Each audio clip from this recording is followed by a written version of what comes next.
বিদ্রোহী শিবিরের নাম লেখানোয় জুন মালিয়াকে কটাক্ষ করলেন তৃণমূল কংগ্রেসের আইনজীবী সাংসদ কল্যাণ বন্দ্যোপাধ্যায়। বিশদে জানবো এই বিষয়ে কি লিখেছেন তিনি। আমাদের সঙ্গে রয়েছেন আমাদের প্রতিনিধি পূজালী চ্যাটার্জি। কি জানা যাচ্ছে পূজালী? হ্যাঁ অঙ্কুরদা, যেটা জানা যাচ্ছে গতকাল মুখ্যমন্ত্রী শুভেন্দু অধিকারীর বৈঠকে উপস্থিত ছিলেন দেবের পাশাপাশি জুন মালিয়ার উপস্থিত নিয়ে প্রাক্তন তৃণমূল বিধায়ক এবং সাংসদ কল্যাণ বন্দ্যোপাধ্যায় সমাজ মাধ্যমে একটি ভিডিও ও লেখা পোস্ট করে তিনি জুন মালিয়াকে নিশানা করেন। পোস্টে কল্যাণ বন্দ্যোপাধ্যায় প্রশ্ন তোলেন, এটা কোন দিদি, ভালো দিদি না খারাপ দিদি? পাশাপাশি তিনি ইঙ্গিতপূর্ণ মন্তব্য করে লেখেন, তৃণমূলকে থাকাকালীন ডিজে বাজাবে বলে বলতেন, এখন কোথায়?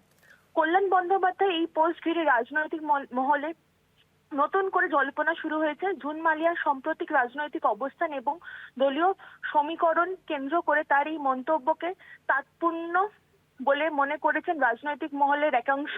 যদিও এই বিষয়ে জুন মালিয়ার পক্ষ থেকে এখনো কোনো প্রক্রিয়া পাওয়া যায়নি। অঙ্কুরটা, ধন্যবাদ। আমাদের সঙ্গে ছিলেন আমাদের প্রতিনিধি পূজালী চ্যাটার্জি।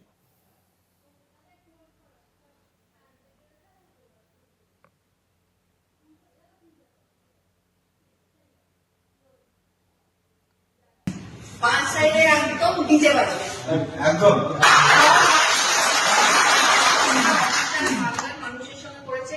দিদিকে যেভাবে ওরা অপমান করেছে দিনের পর দিন, যেভাবে সবাই দেখেছে, যারা আমাদের ইয়াং জেনারেশনের ছেলেমেয়েরা আছে, দেখেছো লাস্ট পোস্ট একটা টেকা দিয়েছিল না দিদি, দেখেছো সবাই?